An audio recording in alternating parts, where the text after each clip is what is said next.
I remember one meeting where there was an issue about sex discrimination which came up, and everyone looked at me and said, "You ought to do this, Janet." And I said, "Why me? You're all employment lawyers." I mean, I can remember certainly many situations where it was assumed that I was the secretary.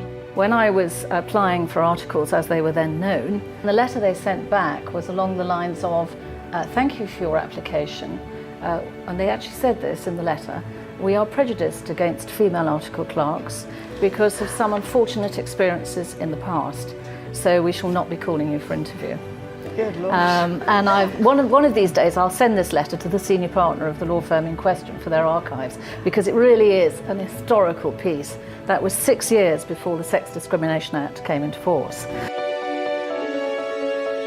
If you really want to make change, you need a law. Don't expect people to do it out of the kindness of their hearts or because they think it's the right thing or whatever.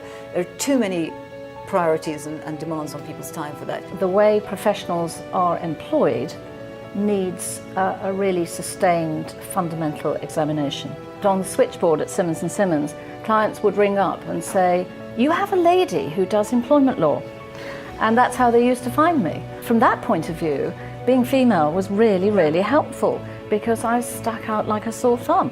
I do think if the government was really keen on equality in the workplace, which brackets I don't think the current Conservative government is, then I think they would be looking at tax breaks. It wouldn't actually cost them a great deal of money, and it would make a huge difference for an enormous number of families.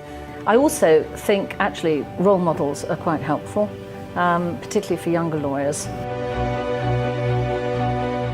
I think it's a bit of a shame that we're a bit kind of half-hearted about some of the laws that we've got. Equal pay, well, where is it? It's a law, it should be in place. What's the problem? You know, yes, it's going to cost a lot of employers a lot of money because they're not paying equally. Yeah, so? Quotas, you alluded to them a moment ago, in whatever context it is, whether it's to the bench, to the board, to the partnership, or is that deeply offensive? It's deeply offensive, and I think it's absolutely essential. That's my view. Make sure that you're prepared to move outside your comfort zone. You know, don't just carry on doing the same thing. Be confident. You know, you are better than you think. And I would absolutely agree, take the opportunities to just keep saying yes.